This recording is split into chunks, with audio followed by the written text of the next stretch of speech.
too.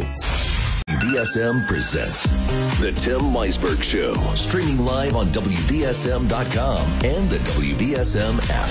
Call 508-996-0500. Send us app chat messages and open line voicemails using the WBSM app.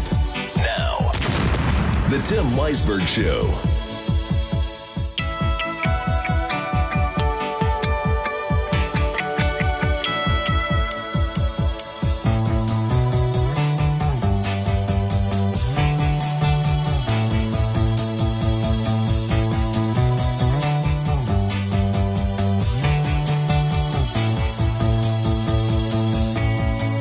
Good morning. Happy Monday to you. Welcome into a new week here on the program, and hope it's starting off well for you. It's pretty nice out there. I noticed everything's covered in a nice thin layer of pollen. So if you are allergic, well, get ready for a rough couple of days because it's going to be sunny and dry. So you're going to have pollen everywhere. And for a long time in my life, it never bothered me. But over, say, the last 10 years or so, it started to get worse. So at this time of year, my voice might sound a little different. I might sneeze a bit more while I'm on the air. But for the most part, it's not overwhelming. But when you go out and the car has been in the same position for a couple of days, and it's got that layer on it, then you start driving down the road, you open the windows. So I'm just glad I was able to start my car up this morning and have it actually start after leaving here Friday. Going to get ready to go to the gym, getting in the car, turning the key, nothing. What? I mean, I knew that my battery was getting older. It was 4 years that I replaced it, 4 years ago maybe. It's either 2020 or 2021, I can't remember. And I had an issue where I'd left the light on a couple of months ago, and I had to get a jump from Geico to get the car started. I actually Ubered in here in the morning. And then they told me well, you're probably going to want to get the battery replaced sometime soon. Okay, yeah, I'll get to it. Put it on the list of things to do. Figured next month when I go in for a sticker, I'll put on some new wiper blades because those have been there for a while. I'll put in a new battery. And it beat me by a month. So thankfully there's an AutoZone right over here, and I was able to put a new battery in. But, oh, man, I was not expecting. I knew the last time that I bought a battery, it was expensive. And I didn't buy an expensive battery. I bought not the basic battery, but a little bit above the basic battery.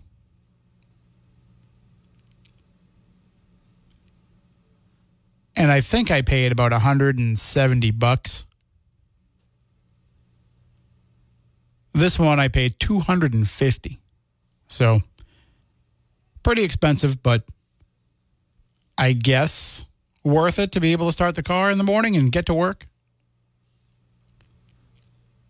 But just keep that in mind. If they tell you should get the battery replaced, don't play it fast and loose like I do and say, well, I'll get to it eventually.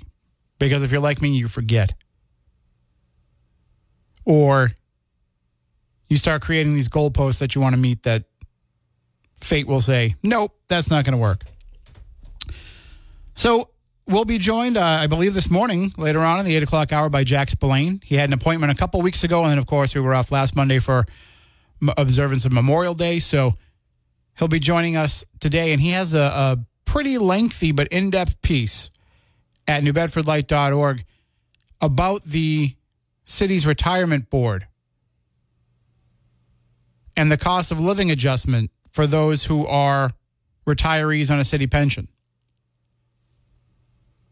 And as Jack puts it, there is a war going on between the administration and the retirement board when it comes to these cost of living adjustments, because Mayor Mitchell's saying the city can't afford to keep giving these 3% COLA increases. So Jack lays out all the different aspects of it in his column at newbedfordlight.org. It's not just about the cost of living adjustment. It's also about who makes up the board. How do they get on the board? Why do they select the people that they do for the board? What do the people who were on the board take into account when making their decisions? What does the state require? And then an illegal meeting in which an important vote was taken, where the meeting is an open meeting law violation and therefore nullified, but the vote taken still stands. So Jack will get into all of that and more with us. We'll also get his take on the election investigation report, which the Standard Times, listen, Frank Mulligan does a great job over there covering the city for the Standard Times. It's not an easy job for something that used to have a team of reporters. It is now basically down to one. Frank covering the city council and the goings-on within the city. You get some help from Matt Ferreira and some of the other writers, but I thought it was an interesting take when I read their version of the story this morning, which, of course, comes almost a week after we brought it to you. I don't get why the newspaper of record for New Bedford, will take that long to write a story.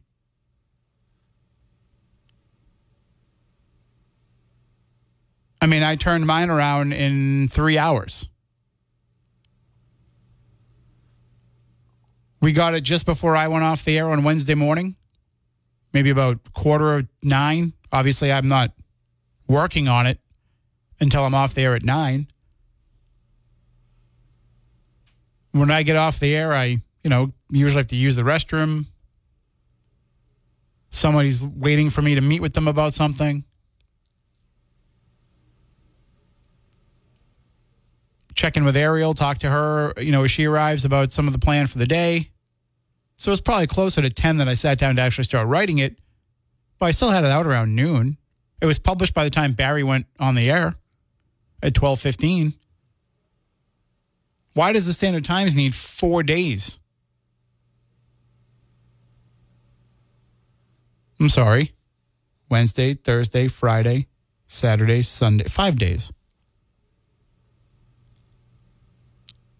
They got the email Wednesday afternoon. I mean, granted, we got a heads up on it because Chris had been asking for it. But they still put that out Wednesday afternoon. So even take Wednesday away. Even take the weekend away. Say it was done on Friday and nobody published it till today. Because I don't think there's even a Saturday paper anymore.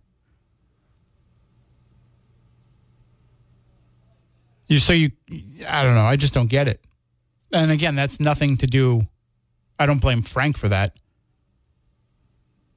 I blame whoever makes those decisions and says your deadline is 4 days from now.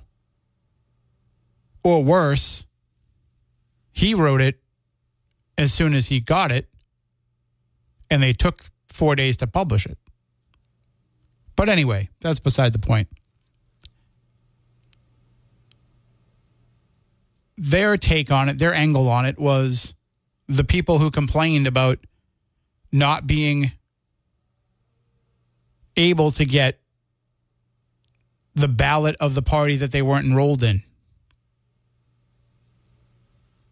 So their story, however long it was, 75% of it was about people being upset about not being able to get a ballot, something that has been the case for a long time.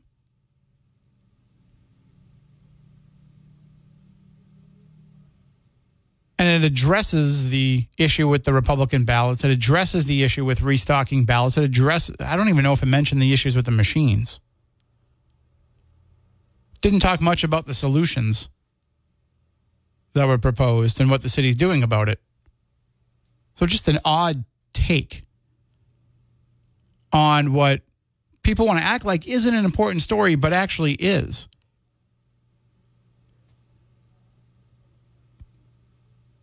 Because as we've seen from the comments and the phone calls that we got, people are looking for any excuse to call into question the integrity of an election. And here you are with avoidable, dumb mistakes, giving them that reason.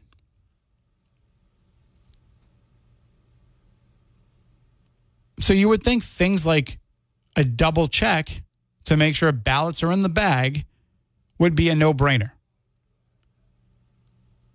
If they weren't before,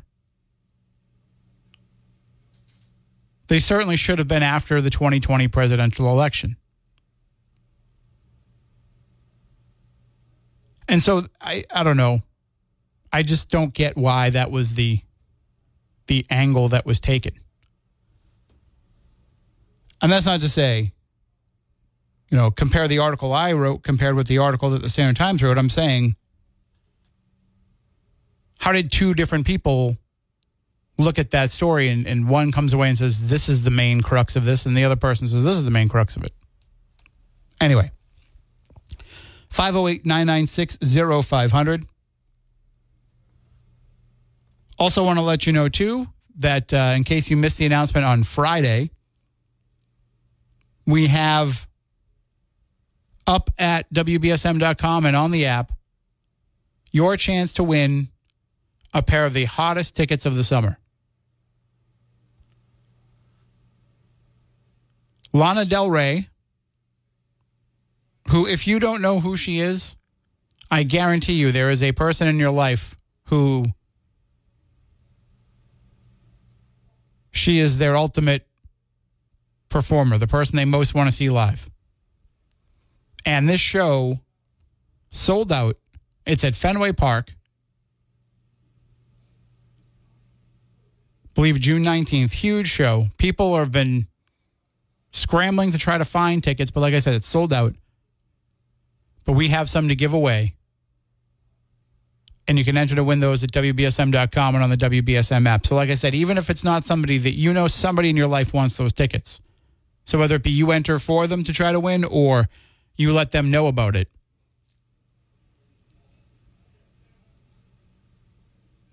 And I can tell you, if you are going to try to win them from somebody else, you will be that person's absolute favorite if you can win these for them.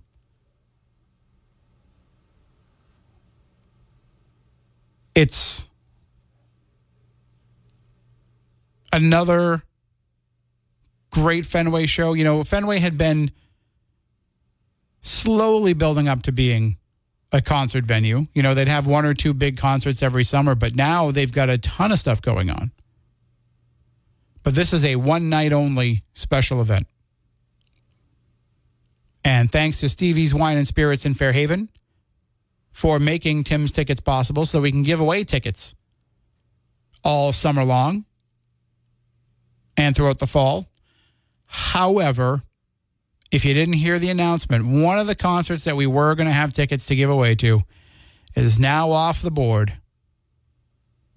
We were going to have tickets to J-Lo's This Is Me Now tour that we were going to give away in a couple of weeks. That's not going to happen now. We've got other tickets we'll give away instead during that week, but the J-Lo concert tour has been canceled. She said she has to spend more time with family, and it's up to you if you want to speculate which way the truth actually lies. Is it because there's issues in her marriage to Ben Affleck? Or is it because this tour has been very low selling? I think she took a long time away from music, I believe. And her audience is older. She doesn't have that younger generation of fans. So her older audience, the moms, not to stereotype, but the moms are trying to take whatever extra money they have this summer and get tickets for their kids to go see Billie Eilish and Lana Del Rey and They don't have money to spend on a Jennifer Lopez tour. So maybe that's part of it. I don't know. The whole idea of her and Ben Affleck having marital problems, I mean, what's been reported is that they've been living apart. Well, the tour, going on tour is the ultimate living apart. But whatever, I'm not going to judge the relationship. All the bottom line of this story is we won't be giving away JLo tickets. So I apologize if you were hoping we would, and that was the concert you were looking forward to. 508-996-0500. App chat and open line voicemails on the WBSM app. I'm going to take a break here. When I come back, I don't know that I'll be able to play any music because I rebooted that computer when I came in and it still hasn't started. It must have needed a lot of updates. So if you want, after we come back from the commercial, I'll just sing us in with some J-Lo. No? Okay. We'll be right back. And, of course, the computer wasn't ready in time, so don't be fooled. No, I'm just kidding. Nobody wants to hear me sing. Not this early in the morning, not ever. The one time I sang on the radio was I was doing news one morning, and I did sing Tiptoe Through the Tulips in my Tiny Tim voice. But there's no way I can do that today with all this pollen around. But I want to say thank you to everybody that came out to our ghost event that we had Saturday night. The first ever ghost hunt event at Miss Lizzie's Coffee in Fall River. And we had a lot of stuff that went on. A lot of activity. And I'll probably talk about some of that this morning, just because I know that there were some folks who were interested and said, talk about it on Monday morning. Talk about what happens. And there was some stuff that happened. And we're actually working out getting over there to do a live broadcast one of these mornings. So you'll get a chance to not only get a great Seize the Deal, but we'll broadcast the show from there and people can come on by and have a cup of coffee with me. But the activity that went on there Saturday night, Spirit's trying to tell us a little something about the Borden murders. Trying to tell us a little bit of something about the people who have occupied that particular building.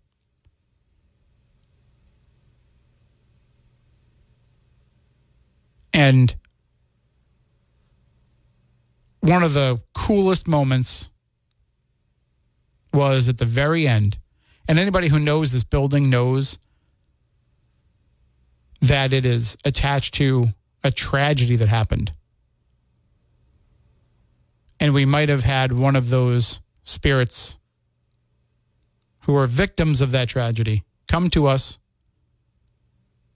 in a happy way. So either they've moved on past that tragedy or maybe it was something not associated with it, but we can get into all that.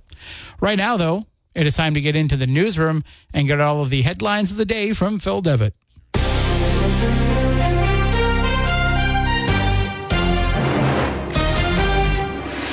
Hunter Biden's firearms trial is about to get underway. North Korea sending trash-filled balloons over the border. And a lasagna-loving cat takes the top spot at the box office. From the WBSM Newsroom, this is WBSM News. Jury selection is expected to start today in Delaware in the federal firearms case against Hunter Biden. Biden is accused of illegally buying and possessing a gun while being addicted to drugs in 2018. It marks the first time in U.S. history the child of a sitting president has gone on trial. Biden has pleaded not guilty to the 3 charges. An attorney for former President Trump says the Biden administration is behind Trump's prosecution in New York. In an interview with ABC's This Week, attorney Will Scharf claimed the hush money case against Trump is politically motivated. I vehemently disagree that the district attorney in New York was not politically motivated here, and I vehemently disagree that President Biden and his political allies aren't up to their necks in this prosecution. That prompted pushback from host George Stephanopoulos, who said there's no evidence of that claim. Scharf went on to say he doesn't believe Trump will be sentenced in the case following appeals. Trump was convicted on 34 counts of falsifying business records on Thursday. Defense Secretary Lloyd Austin met with Ukrainian President Volodymyr Zelensky in Singapore on Sunday. The meeting took place on the sidelines of the Shangri-La Dialogue Security Summit. According to the Pentagon, Austin reiterated unwavering U.S. support for Ukraine in its war with Russia. He also provided an update on America's assistance to meet Ukraine's needs on the battlefield. The U.S. recently eased restrictions on the use of American-provided weapons to strike targets in Russia. For his part, Zelensky said he's grateful to the president for the decision. North Korea is sending more trash-filled balloons into South Korea. Chris Coraggio has the details. On Saturday, South Korean officials reported about 90 balloons containing used cigarettes, trash, and plastic bags were sent into the country.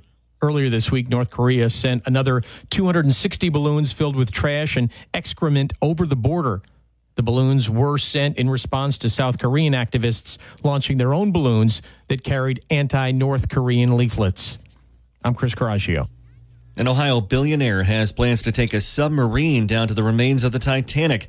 Larry Connor and Triton Submarines co-founder Patrick Leahy intend to pilot a small craft nearly 4,000 meters down to the floor of the Atlantic Ocean to show that it can be done safely. It's been nearly a year since the Ocean Gate submersible imploded while diving down to view the Titanic off the coast of Newfoundland.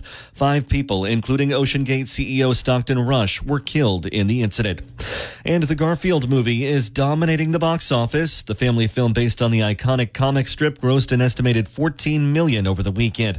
Another family film finished second as John Krasinski's If grossed $10.8 million.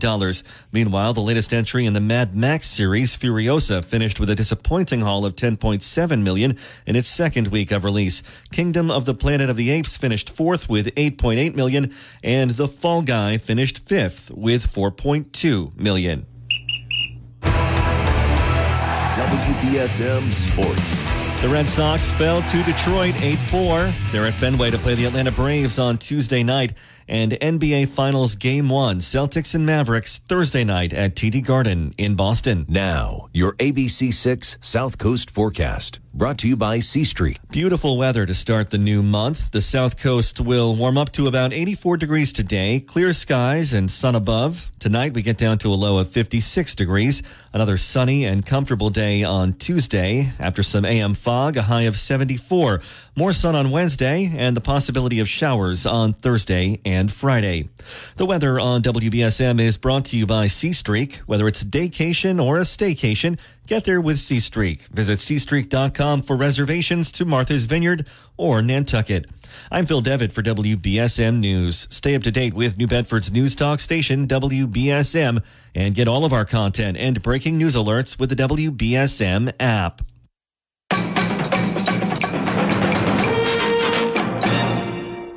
So what did you think of when you would hear that little jingle music there? For me, it's Rudolph. Hearing that before, that's the CBS special presentation music. And even to this day, they use a variation of that. They had it before the Billy Joel concert. And I was like, well, they have a new modern version of this. I like it. But when I hear that, I think of Rudolph the Red-Nosed Reindeer and Frosty the Snowman around Christmas time. I really can't think of anything else that was a CBS special presentation except those Rankin Bass holiday specials. But I will go down that rabbit hole on YouTube of watching old TV station imaging, listening to some of those intros to NBC Sunday Night at the Movies, or the ABC, was it Friday Night Movie? Ernie Anderson was the voice of that. He was the voiceover guy for that. Ernie Anderson, who also played Ghoulardi, the horror host, and whose son, Paul Thomas Anderson, is now a famous film director. Anyway, I watch all that stuff on YouTube. I watch old Channel 56 commercials and jingles, old TV 38 stuff. I'm such a nerd. But I like nostalgia. I watched a lot of TV as a kid. It all kind of works out. So yeah, as I mentioned, the building that now houses Miss Lizzie's Coffee is the site of a different set of Borden murders that happened in 1848, in which Eliza Borden, who was the second wife of Andrew Borden's uncle, so Lizzie Borden's great aunt, we believe suffered from postpartum depression because she took her 3 children into the basement of their home, into the cellar, and she drowned 2 of them in the well. The third one got away, and then Eliza Borden took her own life. And since we've started going to Miss Lizzie's Coffee and investigating, we've had some interaction with Eliza, or what claims to be Eliza, but not with the children. And this past Saturday was the first time, pretty sure the first time anybody's investigated what used to be Dr. Kelly's office at the time of the Andrew and Abby Borden murders.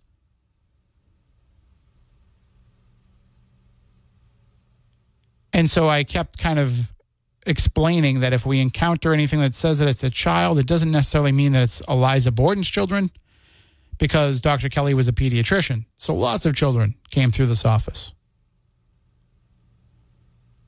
But we got some really intense stuff all night long. Some of it was related to the Andrew and Abby Borden murders. Not much related to the Eliza Borden murders. But clearly mostly adults. And then at the very end, some weird stuff happened where we heard movement in the other room when there was nobody in the other room. This cold blast of air came out, and then what we figured to be a child came out and was interacting with us. So, and that was at the very end of the night. So kind of a special way to end things.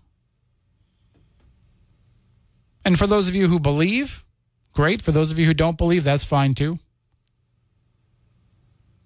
I will say I was like two cups of flavored Miss Lizzie's coffee in, so I don't think my mind was playing tricks on me or my eyes were playing tricks on me. I was wide awake.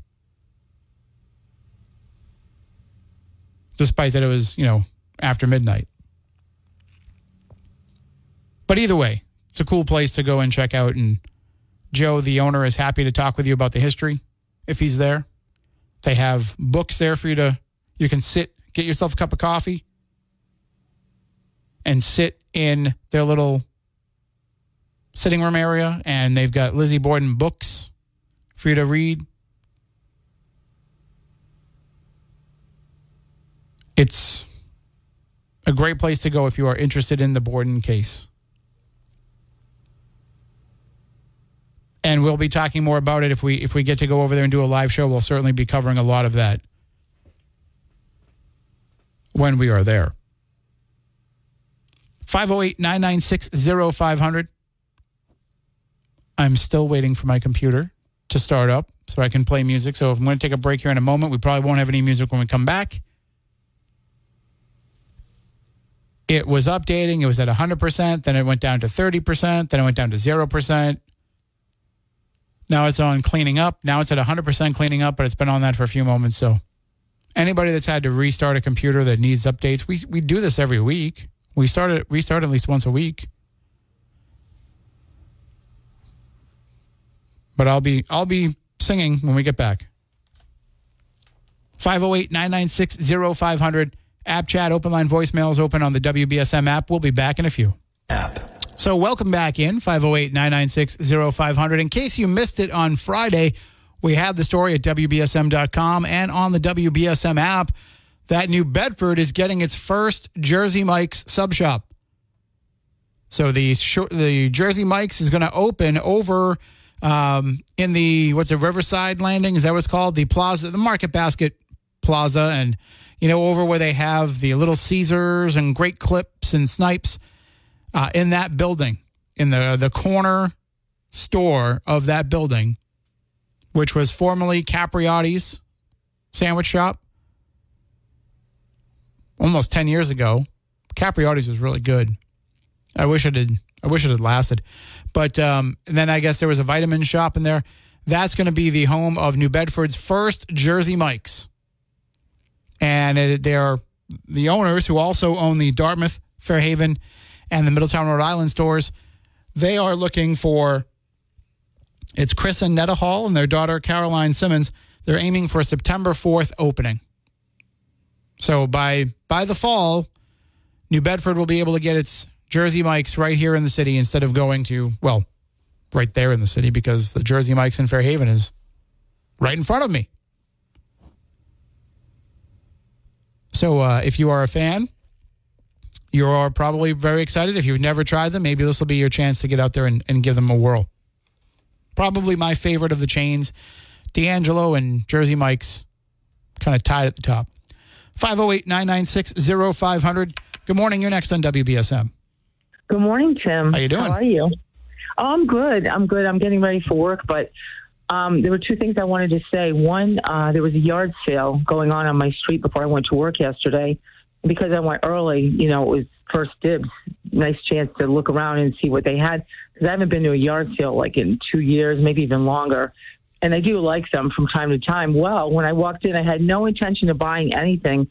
But I found this hydration pack, brand new, with the tag still on them, where you drink from. It was sealed and all. They only wanted $2 for it. Wow. Yeah, so I bought that, and I bought this really cool magazine rack that's metal. It's a silver tone metal, and it's a guitar shape. That's pretty cool, and too. That was really cool because it's so different. I like things that are very, like a conversational piece. So that was cool. I was real happy about that. And that was that was $10, which still wasn't bad. I figured it was probably a lot more money than that because it's something you don't see anywhere. It's not very generic. It's very different, unusual. So somebody must have been a collector of guitars. And it wasn't rusted or anything. It was like practically brand new. It just needed to be dusted off a little bit. That's all. And something else from Party Light that a girlfriend of mine, she likes dragonflies, and it was like $1. Which, if you know anything about candles, Party Light, that was they had shows of those a long time ago. They're very expensive items, but I said, well, $1, I'll definitely take it. That's a good buy. So, and I went on my way to work, and it was good. I was real happy. I just told them it's hard parking over there, and they were way in the back. I said, you might want to bring some of this stuff out close to the street so people can actually see where you are. I said I had to park like 2 blocks away. So. Well, I can tell you, I was sitting at home because I didn't leave the house until it was time to go to my event Saturday, and then I stayed home all day Sunday, kind of recovering, and I just kept seeing all the yard sales people were posting pictures of on Facebook, and they're like, we're open till 5, we're open till 4, come get the, and I'm looking at all this stuff, and I'm like, I want that, and I was like, by the time I get up and go, it'll be gone. Right. It's true. The earlier you go, as you know, because you're a big yard sale person, you get better stuff. But I guess someone had come before them, this man, and she said he bought a painting and I don't know what else, but it was all right. I didn't want anything for my walls, basically. I wasn't even thinking about anything. But when I saw that hydration backpack and it was brand spanking new, I was like, $2. I'm definitely grabbing this. Yeah, they're they come in great handy. So I'm gonna use mine all the time now. Oh, absolutely. And I just want to give a shout out to Sketty. I love her, and I hope her back is feeling better, that she's on the mend, and also her brother, that he's doing really well too. And I hope she has a great summer. And she's wonderful. I just love her. We connected at the meet and greet. We talked for like hours. Well, you're both very nice people, and I'm glad that you were able to connect and become friends. Oh yeah, she's a sweetheart. She's the nicest person. She's so generous and all. She's just you can tell she's just got a big heart. All right. Well, you have a great day, and hope work is nice and easy for you on a Monday. Oh, thank you so much. And I love all your paranormal stuff you're talking about. I'm having a great time listening to that. Thank you so much. Okay, have a great day. You too.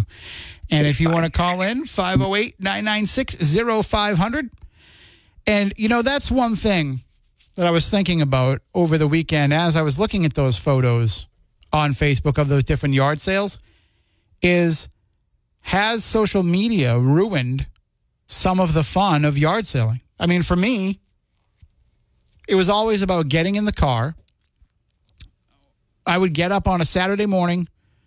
Actually, what would happen is on Friday night, when I'd be working at the Standard Times, covering high school sports, before the paper was printed, I'd say, can somebody print me out the classifieds for tomorrow?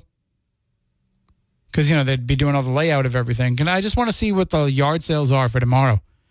So I'd take that list and I'd figure out, map where I wanted to go. And I had a rough idea of where I'd want to head out, especially, when I started doing the Saturday morning program here, because I would have limited time. So I'd want to make sure that I was hitting, the good ones, multifamily or fancier neighborhoods or things like that. And so I would make my little map and my little plan and head out and go. Now, the fun is going there and waiting to see what's there when you pull up, having no idea what's going to be there when you pull up. They might put in the ad in the paper, records, electronics, bikes, whatever. So you get a rough idea, but you don't really know what you're going to find until you get there. When you start following that sign, you don't know what's going to be there until you get there. Now people take pictures of what's out there, and which is great because if there's something there that's worth it for you. But then you might pull up and be like, oh, look, I want that, bicycle. And like, oh, no, sorry. Somebody already asked about it on Facebook. We told them we'd hold it till they get here.